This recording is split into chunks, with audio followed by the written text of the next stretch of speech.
Hey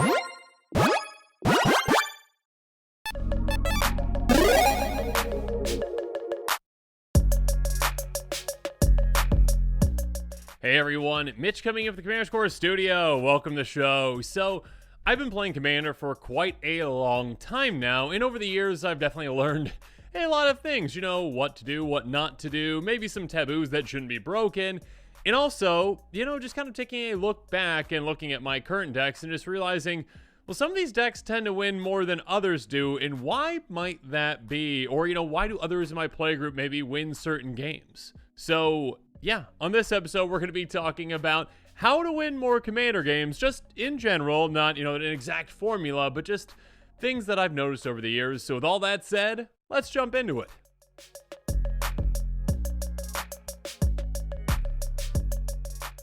So my first example that I want to give is called the Kansas City Shuffle. If you haven't seen Lucky Number 11, make sure you go check that out. A fantastic movie. But basically, you're going to have your opponents look one way and you go the other way. You're going to have them thinking that you're doing something and you're doing something completely differently. So my example for that deck is actually Feldergriff, which I haven't actually done the statistics on this. I don't keep track of my games, but just kind of thinking back, I'm always surprised, but I feel like Feldergriff tends to win more games than it loses, actually. And Feldergriff wasn't a deck that I ever designed to be just like a game-changing deck that would just win all the time. But Feldergriff seems to win. Feldergriff is a 4/4 summon legend. I think it's a hippo, I can't remember. Anyways, for 1 white, blue, green, and basically it does 3 things that are all very dorky. You pay a white, gets flying till on turn, opponent gains 2 life. Pay a blue, you bounce it back to your hand, target opponent may draw a card. May is very, very important there. And the green is trample, it gives a trample, and then you give a hippo to an opponent, a 1/1 hippo, and that one is not a may. So 2 of them are not mays, 1 is a may, and yeah, I mean, it would be a bit of a different deck if that draw was not a may, because you could mill players out. But what this commander wants to do essentially is actually just give other opponents hippos. And so it seems like a very friendly deck. And yes, you can build it 100% group hug. The way that I like to build it is called, well, in my opinion, political control. Essentially, you are going to say, hey, you're my buddy, okay? You who wants a hippo? You figure out who your buddy is at the table. Give them hippos. I mean, don't give the aristocrats player hippos because they'll just sacrifice them. But make deals, give players hippos essentially, and just get some good favor from another player. Your goal is not to take all players out.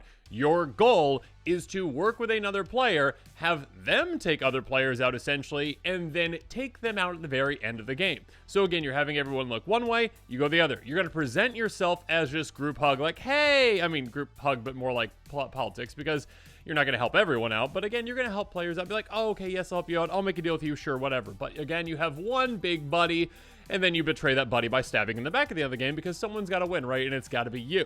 So with this kind of a deck, again, you're kind of just sitting back and you've got ways to kind of just plot and just change things, right? You can just influence decisions like, hey, I mean, just something very simple like a Windborn Muse. I'm going to be talking about budget cards. Obviously, like Ghostly Prison would be the example on a non-budget.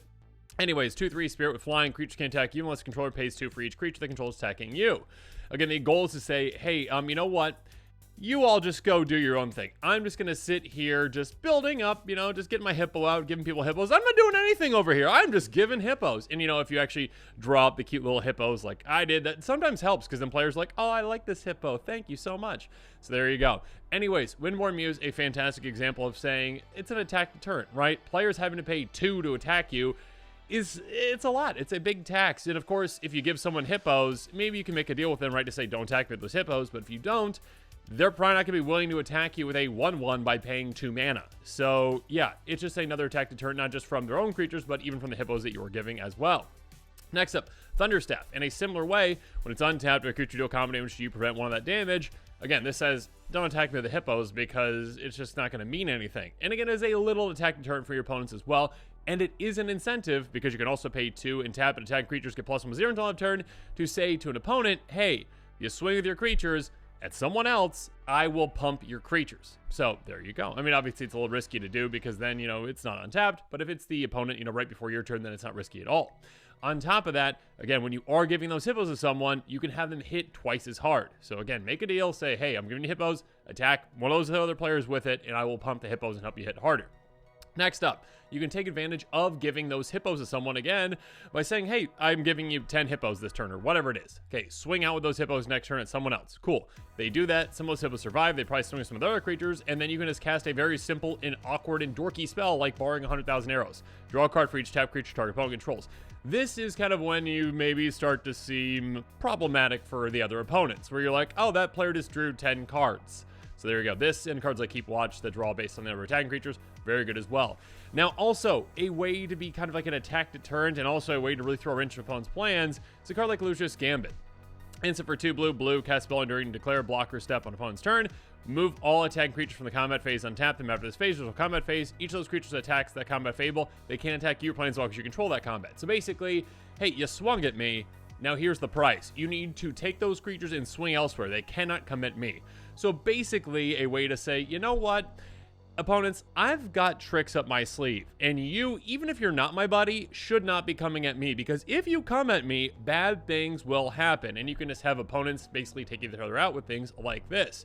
Next up, Reigns of Power. Again, this is kind of like the end game, essentially. This can be earlier on if you need it, but this can be like an end game card where you're like, you know what? Again, all I did was build up my friend's army, right? They have a massive army. They took the opponents out. I gave them a ton of hippos, an absurd amount of hippos, and I gave them a lot of other benefits for those hippos. And now I'm just going to take all that. And you know what? I'm going to swap you with this. Untap all creatures you control, untap all target creatures. Opponent controls, you and that opponent each gain control of the other creatures, basically. Okay, and they get haste all turn. So essentially, hey, yeah, you're going to have this massive army. I just have a Feldergriff over here. You get my Feldergriff, and maybe not even that. You can just bounce Feldergriff back to your hand if you want. And then I'm going to get your entire army and take you out with that. So again, using your opponent's army against them. Another card that does that is Zuri's Predation, a fantastic one. Sorcery for 8 mana, but again, you've got time. You're going to be sitting back. You're going to be building up resources. For each creature opponent's control, you get a 4/4 green Phyrexian Beast creature token. Each creature fights a different one of those creatures. Yeah, you just make a ton of 4/4 beasts, and they take out, again, all the hippos that you made, and also maybe some of your opponent's mid-sized to small creatures. And now you just have a massive army of beasts to take out. Again, this isn't even, you usually don't want to pull the trigger on something like this before, you know, you're down to a one-on-one situation, but you can if you're desperate. Still, you can take out multiple players with this if you absolutely need to, and you'll definitely take out that last player. Again, if they've got 10, 15, 20 hippos that you gave them, and now you've got 24 4s, that's probably going to be game over. So yeah, again, the Kansas City Shuffle strategy of, hey, make sure your opponents think you're doing one thing, do something completely differently than what they initially think. Now, obviously, if you're playing with a play group again and again and again, and they've seen this before, yeah, they might catch on. But also, if you haven't played the deck in a while, they tend to forget, and they'll still be your buddy with those hippos as well. So, yeah, it is kind of a, again, group huggy-ish presenting, but becoming political control. Those kinds of decks can definitely be pretty potent and actually win a decent amount of games.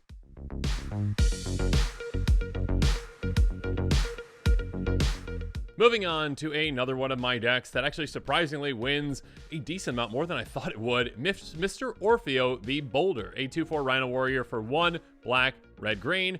I really like the design of this deck, and I had a lot of fun designing it, building it, and I never expected all that much from it, but yeah, it's actually quite potent. Whenever you attack, double target creature's power until end of turn.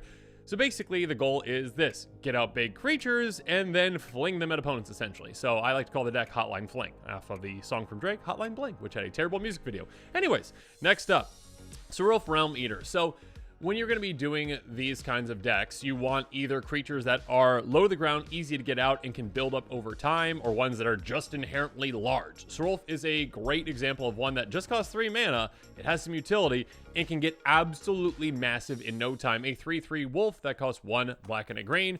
Whenever a permanent and opponent controls spin a grave from the battlefield, you get a counter on this. At the beginning of your upkeep, if it's got one or more counters on it, you can remove all of them. If you do, exile each other non-land permanent with converted mana cost, less equal to the number of counters removed this way. So it can basically be a board wipe, but also, again, just for this deck, it can just be a 3 mana creature that can become easily into like 10 plus power, essentially. And again, when you've got a commander that can double up power, that can turn to 20. And if you've got ways to fling it, that can be 20, damage to someone's face unexpectedly. So a deck like this can take opponents out in multiple ways.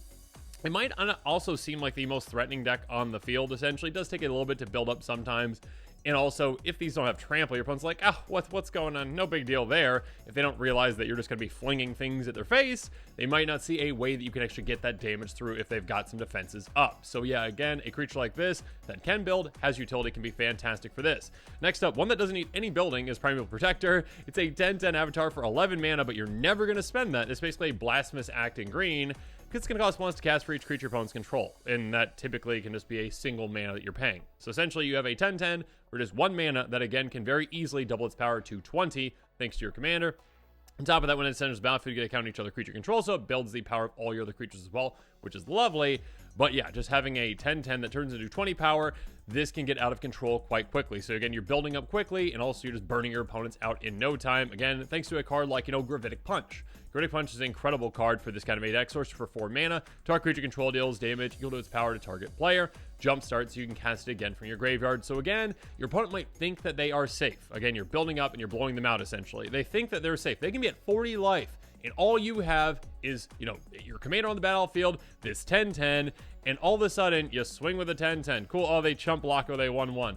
All right, yeah, cool, you had 20 power creature, didn't matter. Second main phase, Gravitic Punch again. They are gone, out of nowhere. Again, you just blow them out of the water. They could have been in the lead in this game, and all of a sudden, they are gone because they had no response to this. And maybe they have a response, but you also, of course, have plenty of backup plans, plenty of other ways to cast, these fling spells, essentially. It's better when you don't have a fling specifically. Again, Gravitic Punch is great because you don't have to sacrifice the creature. That being said, if you need to sacrifice the creature, do it. Take out that opponent. And of course, I'm talking about, 20 power creatures. It's also ways to get even, more power on those creatures as well. You can get up to easily a 40 power creature, and all of a sudden that opponent is gone. Next up, Tanuki Transplanter. Another card that can help you just blow opponents out of the water. All 3 of your opponents out of the water in 1 turn. And I just did this actually in a recent game where I just had an absurd amount of mana. Thanks to this. I think it was like 32 mana or something. It was absolutely absurd.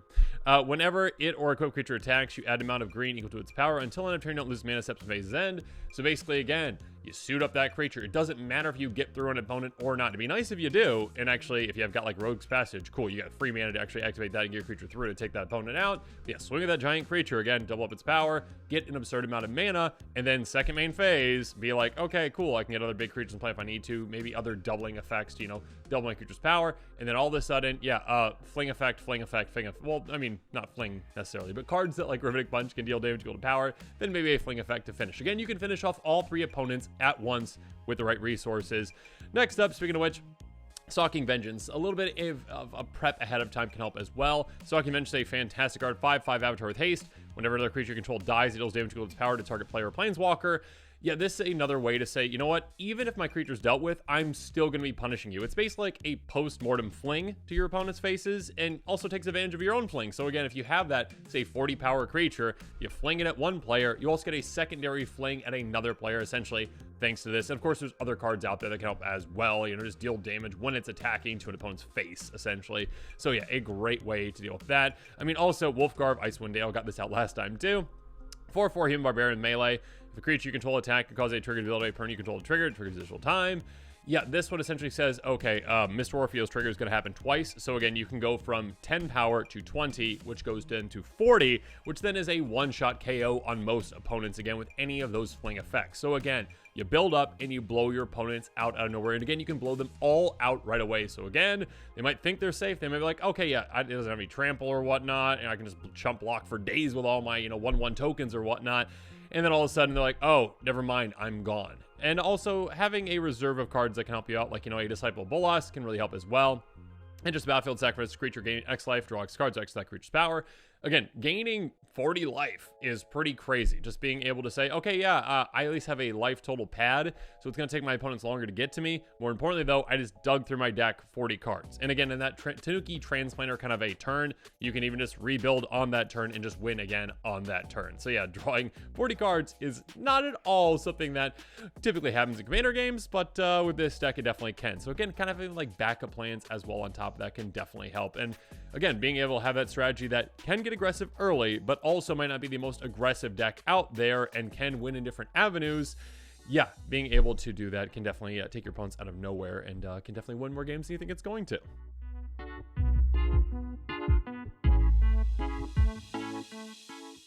Next up, how about a strategy that I like to call literally doing nothing until the end?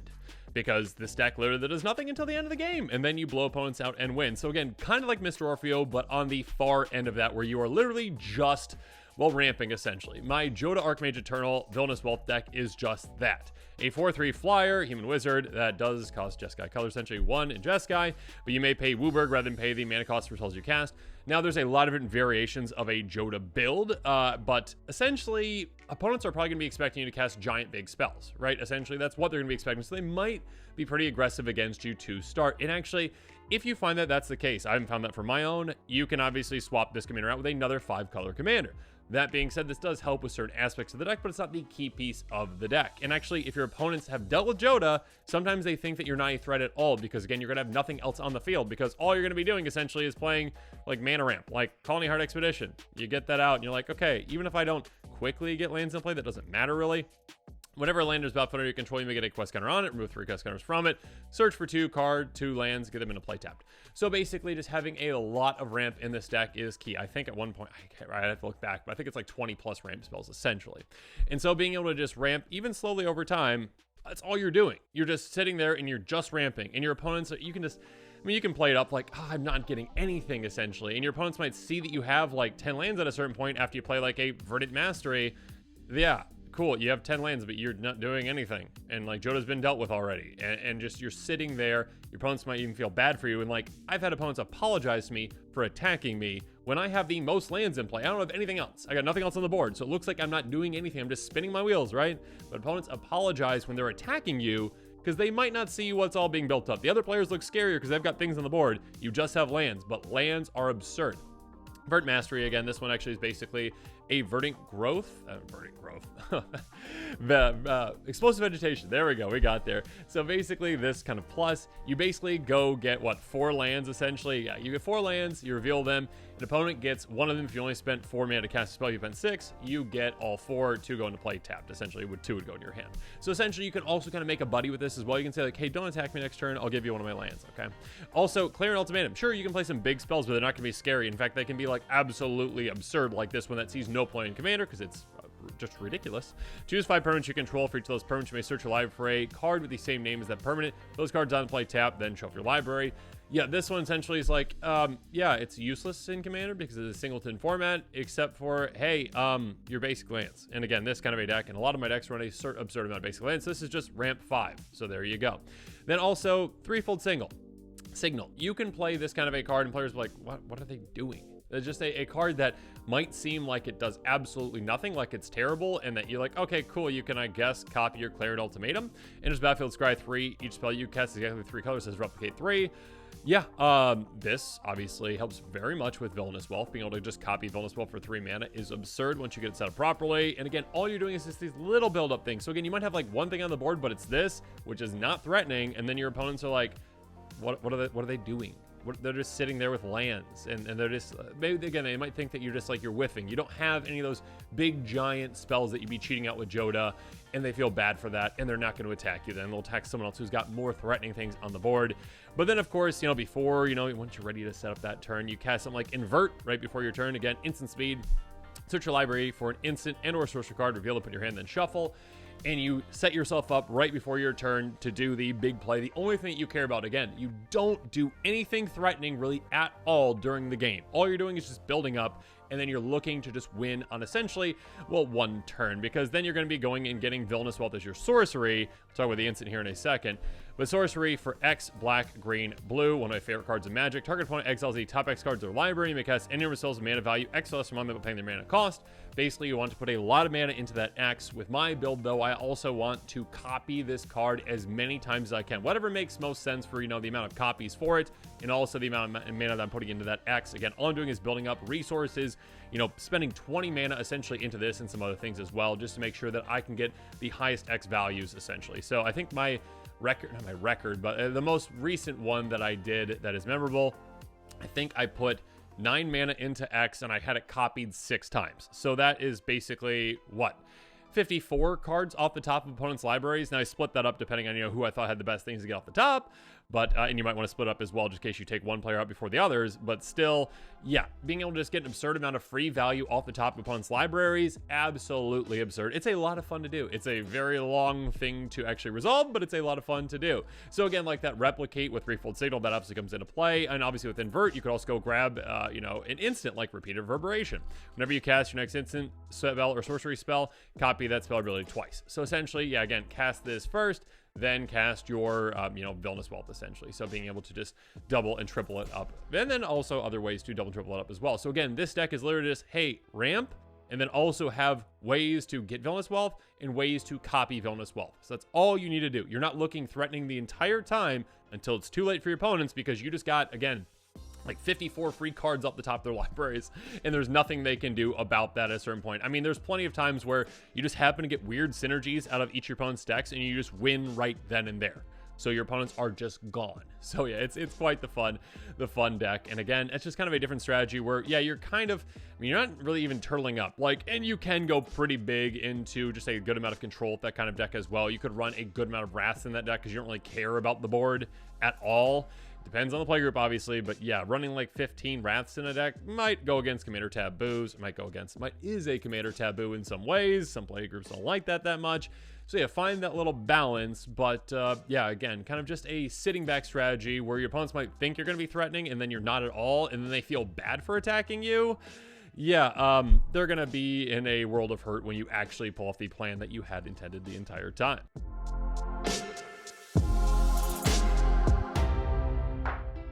In somewhat of a similar way, I'm going to talk about another kind of tactic, another kind of strategy, another kind of deck, one that I actually don't play anymore because of what it actually does, and I didn't really realize how potent it would be. Building something inevitable can obviously help you actually just win a lot more games as well. Eska got out of the tree. I'm not playing that side. I'm actually playing the Prismatic Bridge side. Legendary enchantment for Wooburg. At the beginning of your upkeep, real cards to the top of your library until a ability creature or planeswalker card. Put that on the battlefield. Rest of the bottom of your library in a random order. Yeah, this one is essentially, hey, you can, I mean, build this deck around just a bunch of really powerful creatures or a bunch of powerful planeswalkers. Or if you're like me, just build it around a singular creature that you just want to get out every single time. And when you do get that creature out, you just win. There is no stopping you, essentially. There are ways to protect the Prismatic Bridge to make sure that you get this happening. So basically, you have some ramp, you've got some ways to protect this. Once you get that creature out, it is just game over in basically 90+% of the situations. Because if this happens, again, the inevitable happens, you just win. Your opponents cannot stop you once this game plan is set into motion. And again, this can happen quite quickly.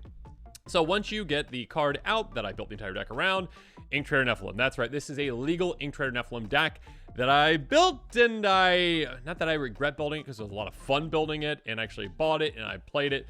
I think I played it maybe twice at this point. And yeah, I will ask playgroups ahead of time if they're okay with a deck like this. But again, this is something inevitable where, hey, if the plan goes, there is no stopping the plan. Ink Trader Nephilim is a 3/3 Nephilim that costs everything but black. Whenever a player plays an instant or sorcery spell, if Ink Trader Nephilim is the only target of that spell, you copy it for each other creature the spell could target. Each copy targets a different one of those creatures. So again, you only have one creature in the deck. Not being said that you can't make creatures, you can, but you're counting on your opponents having creatures. So I guess that is a caveat, right? If all your opponents are playing Spellslinger decks with absolutely no creatures, yeah, this deck does not work. That's typically not the case, though. If you just take a look on turn 4, turn 5, turn 6 at a regular commander table and see how many creatures are in play, it's probably like 10 plus. And that's probably what the average is going to be, and that's probably just, and you've got ways to build on that too, but basically, you have just absurd effects that can happen because, again, you are in a game of Commander with multiple players, and this card wasn't designed for that. So, yeah, I mean, you've got ways like, Tamiyo's Safekeeping, a fantastic card, instant for just a single green mana that you can get so much mileage out of. Target permanent you control gains Hexproof and Destructible on turn, you gain 2 life.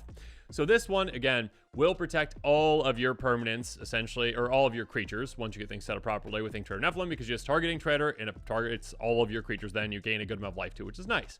More importantly, though, it is flexible enough that, again, it says target permanent, not just creature, so you can protect your Prismatic Bridge. So again, this is a flexible card. Having these kind of flexible cards that can do both can be absolutely huge in protecting your bridge, protecting your Ink Trader Nephilim plan.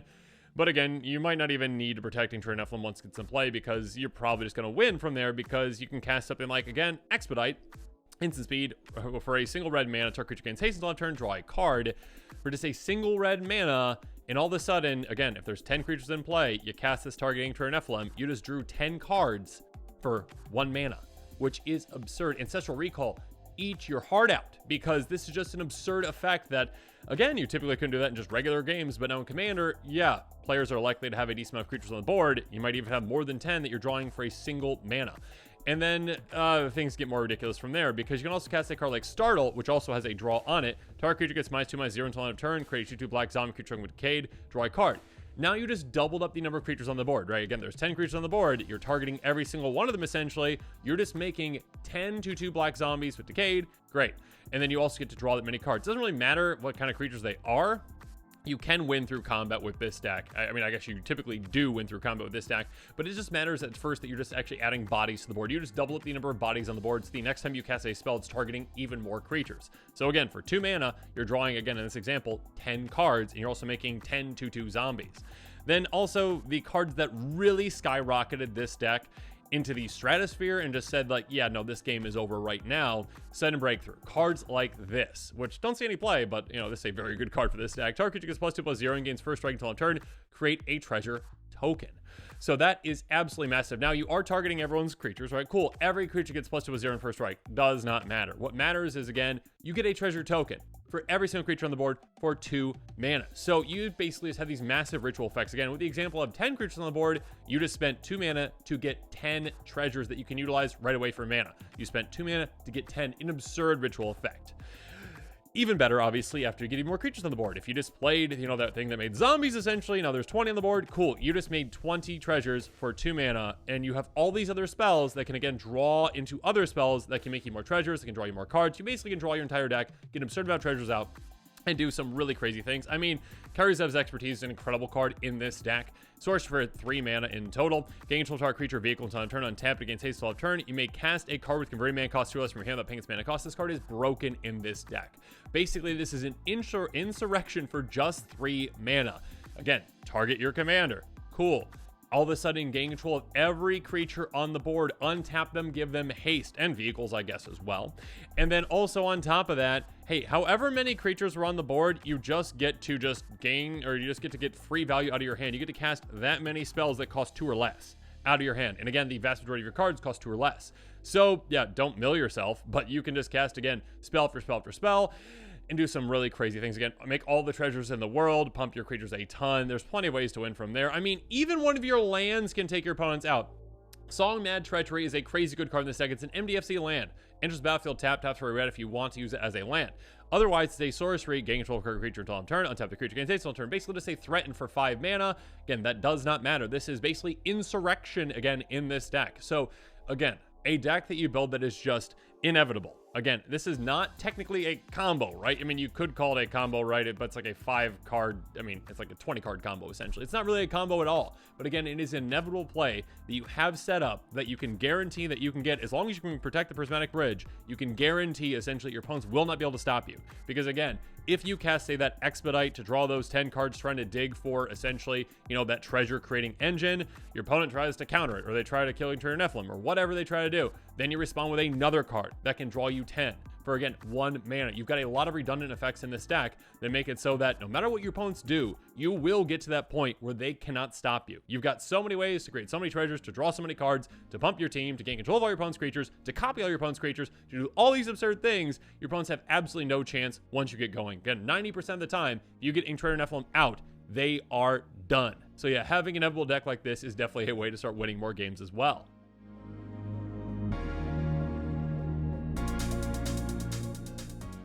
Now, 2 more examples I want to go through really quick, just with the commanders, actually. The first one is going to be Queen Marisa, and I just want to point out, Eddie is a master of politics, and becoming a master of politics can definitely help you win more games. Now, I kind of talked about that with my political control, you know, Feldergriff deck, and that one, I personally am not very good at politics. I really am not. I just...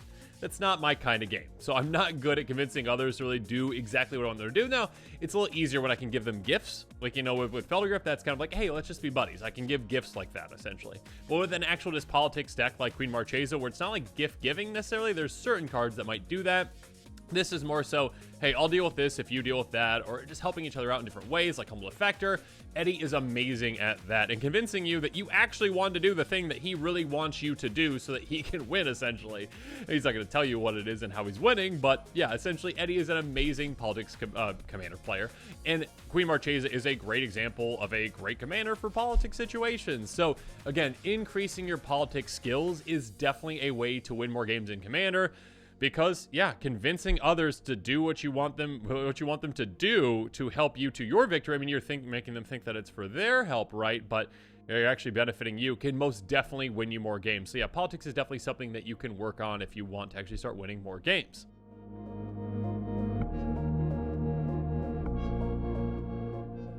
And then a final example of a way to start winning more Commander games comes from my buddy Alec, when Alec is just a master of synergy, all right? Synergy, well, is key and crucial in Commander, and it depends on how you build things, right? Depends on the kind of deck, and it depends on kind of your playstyle. Some players like to just build, okay, like all good stuff cards, and sure, that can be great. But if you can just hit that synergy, you can make commanders that are, I'm not going to say Hogak is useless, but I have never, ever, ever, ever, ever thought that Hogak could be ever scary in Commander. And my goodness, Alex Hogak deck is brutal. It is a commander deck that can take you out in no time at all. Hogak, let's go through Hogak really quick. 8/8 avatar that costs 5 Golgari. You can't spend mana to cast this spell. Convoke and Delve. You may cast it from your graveyard. Trample. Alec can get Hogak out consistently by turn 2. There are ways that Alec can actually get Hogak out if he's got the right hand as well on turn 1.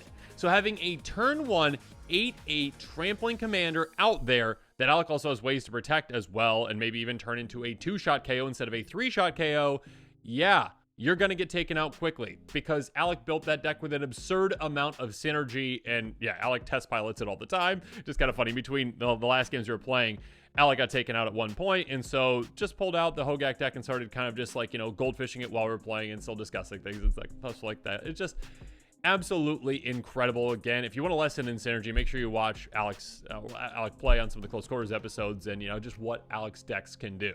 But as this episode is coming to a close, it's time for me to hear from you in the comments below. What are your thoughts on my examples? What examples do you have on ways that you can start to win more in Commander? What have you found to be effective? What have you found not to be effective? So yeah, let me know in the comments below. And of course, as always, thanks again and have a good one.